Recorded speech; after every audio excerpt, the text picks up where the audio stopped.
Good day, viewers. It's great to be back and welcome on D's Take. D's Take today wants to talk about a strategic national plan. A lot has been said about Gambia having a plan since the inauguration of this administration. And indeed, Gambians are right. We need a strategic plan. We need a strategic document. We need a document that will guide our developmental aspirations. Without a strategic plan, whatever we'll be doing will be ad hoc. And countries are not managed ad hoc. And countries that are managed ad hoc will not go anywhere because they're not walking towards a vision. Therefore, we need, and this government must have, and I'm sure this government has already put in place means to make sure that they have a strategic document that everything will revolve around. This strategic document will be all-encompassing. Everything that we need to do as a country will be inbuilt in this document. It will cover all sectors of the economy, the productive sectors and also the social sectors of the economy. This plan will have a vision, and the vision will dictate where Gambia wants to go. And in minimum, the plan has to be a 5-year plan, and that's on the short term, and it can be a medium to long term all the way to a 15-year plan. Well, I want to create an alternative. I want to give an alternative plan. This is not something for government to adopt, but it's my wish list and my dream plan for the Gambia. And I call it the blueprint. This blueprint basically will have everything that this country needs and this country needs to go forward. Long-term vision of the Gambia. First, for us to have a plan, we need to understand what we want in the plan. And I think the end result of this plan is to have a long-term vision of the Gambia. This long-term vision is to have a healthy nation, transformation from a low-income nation to an emerging middle-income country with a diversified economic base. We want the base of this economy to diversify. We move from more of an agrarian to tourism and into services and other things. And finally, we want to be a magnet for diasporan Gambians to return home and leverage their expertise in the building and development of this great country we call Gambia. But for this to happen, this plan needs to look at critical sectors and critical areas that the government needs to make a U-turn from what was to what ought to be. First, I think in this plan we need to have a reorganization of the civil service. The reorganization of the civil service is very important because the civil service needs to be lean, mean, and effective. For that to happen, government needs to look at its payroll, government needs to look at its numbers, government needs to downsize and also attract people with relevant expertise and competence to fill positions. But for this to happen, a plan needs to look at the technical competence of civil servants and also put them in a pay scale that's at least equivalent to what they could have been making in the private sector. Without that, government will not attract the best and the brightest that this country has to offer. And also, we need to repackage and rebrand the service. The civil service needs rebranding. The civil service today, I think, is seen in a negative light, is seen in a light whereby people believe the people who can't have jobs are the people filling the civil service. And I think that's wrong. You have Gambians that are built, Gambians who are ready to serve, and service to nation is as important as making money to them. So in terms of their hierarchy of needs, that's something that's very important, and government needs to make sure that these things are addressed in a plan, and also a guaranteed tenure. You cannot have a civil servant who comes to work today and is not guaranteed of his job tomorrow. Therefore, they will not do what needs to be done and what ought to be done to make sure that this country goes ahead.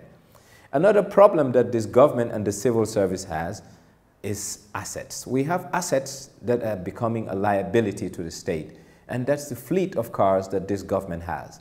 I mean, if you look at the fleet, if we can reduce the number of cars that government has, we can turn these liabilities into assets by making sure that we monetize them and use the funds for other things. Today, per capita of cars, if you look at the per capita, the amount of cars government has relative to its staff role, it just doesn't make sense, and something needs to give in. So the best way going ahead is to make sure that government liquidates its cars, most of them, at least about 40 to 60%. Just like we need to streamline and downsize the staff role, we also need to downsize the fleet. because the fleet has become a burden to government in terms of the recurrent expenditure of maintenance, fueling, and also sometimes servicing these cars. It costs us money.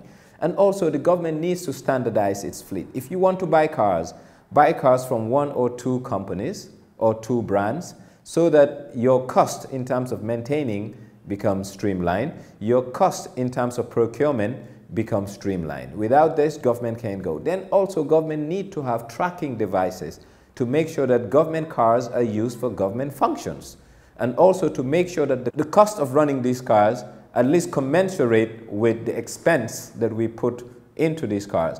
It doesn't make sense buying 600 liters of fuel in some cars when the cars are not even doing 100 kilometers a month.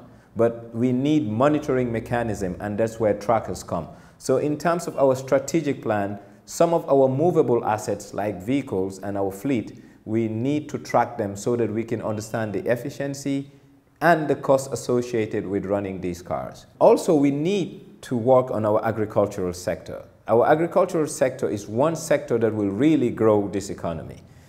The new Gambia cannot move ahead if we're not taking care of employment. Over 54% of the population of Gambians are under the age of 55. And even further, I can safely say that 45% of the population are under the age of 35. Therefore, Gambia has a youthful population, and this youthful population need gainful employment. Gainful employment cannot be done through office work.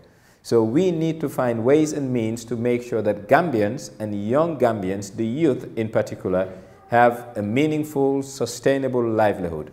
And I believe the way out for that is through our fishing sector and our agricultural sector. But our agricultural sector needs serious investment, and it needs a serious shift.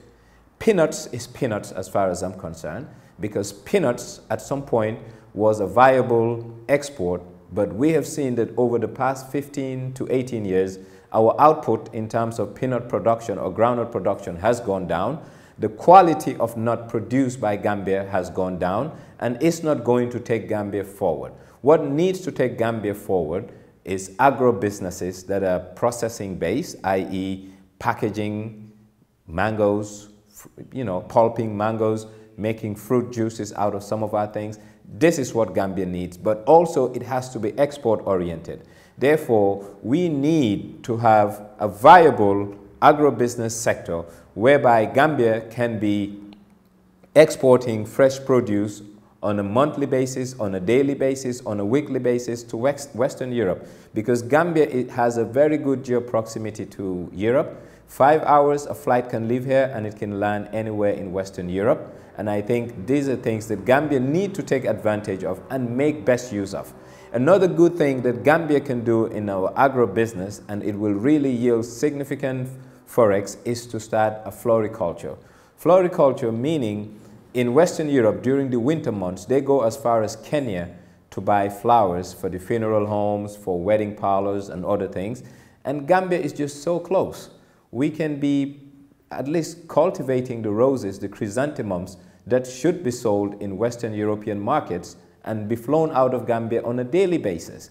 And once these are done through good commercial farms, most of the Gambian youths will be employed and they will have gainful employment.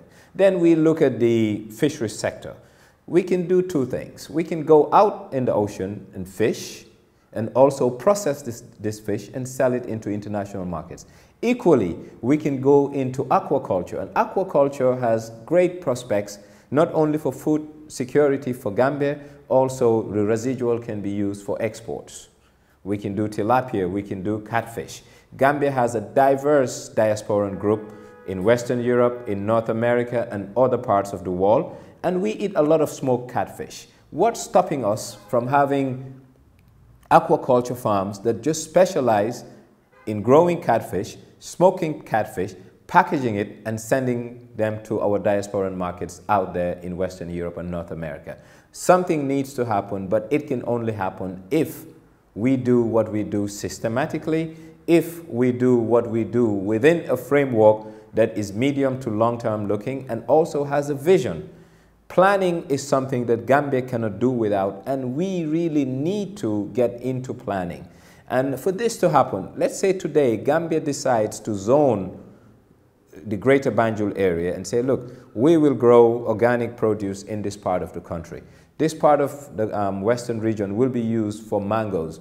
We can do quite a lot of things that will give gainful employment to the youth of this country. And the youth of this country need gainful employment. We need hope. We need to see light at the end of the tunnel. But for that to happen, it needs precise leadership that is targeted and know how to monetize the goodwill that this country has in terms of natural resource and in terms of economic opportunities that we need to tap into. Another area that we really need to work on is we need to deepen our financial sector. And this has to be inculcated in any strategic plan that we're going to have. Today, if you look at Gambia, what we have is a very raw, very archaic, very primitive financial sector. What we do, other than deposits, forex, foreign exchange transactions, there is nothing else. We need to deepen financial intermediation by making sure government has instruments, trading instruments, i.e. bonds. Municipalities can come up with bonds. The cities can come up with bonds to fund some of their activities. And these bonds will have a secondary market. This secondary market will be trading on these bonds, and the trading of these bonds will make sure that at least there is some activity. And this is the only way we can deepen our financial sector. If we deepen the financial sector, inflows of cash coming into the country through FDIs will also increase. Once liquidity is mobilized and circulating well in this economy, the economy will be buoyant. And this is what we need to do medium to long term. And in the medium to long term, Gambia needs to establish a stock exchange. And this has to be part of the plan. A stock exchange is critical because we're talking about having an entrepreneurial base. An entrepreneurial base will be a group of companies that will really move Gambia ahead, but these companies need cash. These companies need an injection of capital to make sure that what they're doing works. So therefore, they will need equity. And for this equity to happen, they need to raise it. For them to raise capital, they need capital markets, hence our need to have a stock exchange. And once we have a stock exchange, we will be buying and selling shares, and the proceeds of these shares, either through IPO or other secondary means, will help fuel the need that we have to make sure that Gambia goes to the next level. Also, our river is one thing that we have left out in terms of our development agenda for the longest. The River Gambia is one of the best resources this country has, both in terms of transportation and leisure. So tourism and our transport infrastructure need to harness the dividends that can be gained out of using this river effectively. River Gambia today is barely or hardly used, and we have the port and infrastructure facilities on all major towns along the river all the way to Basse. So what's stopping us from having barges moving goods from Banjul all the way to Basse, doing milk runs from Tendaba, from Joytown, Kawur, Kuntawur, all the way to Basse to make sure that goods reach their destination without being transported by road? What this does, it takes the burden off our roads. Today, the Gambia has a bottleneck in terms of road networks. We have few roads and quite a lot of cars using these roads. And now we are seeing the burden on these roads, both in terms of traffic jams and also the overuse and overload on these roads. And our maintenance culture is so poor. Therefore, we need to relieve these roads by opening alternative means of transportation, and the river is something we haven't used.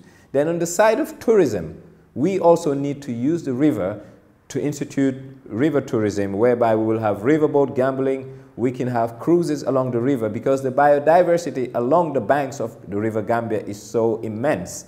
I mean, we have colorful birds, we have primates like monkeys, chimpanzees, baboons, you name it, chameleons. We have all loads of things along our river banks that are so interesting for an avid tourist to just come, look, enjoy, and pay money.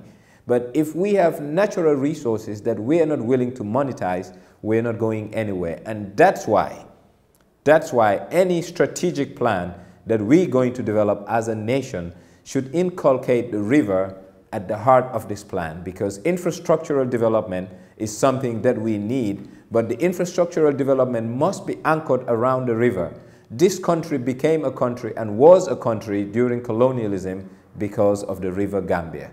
We have deviated from what made us a country, and we need to go back to that. So the new plan that whoever is developing has to inculcate River Gambia at the heart of the plan to make sure that Gambia moves and the River Gambia becomes the artery that moves the Gambia. And in so doing, Gambia can go a long way.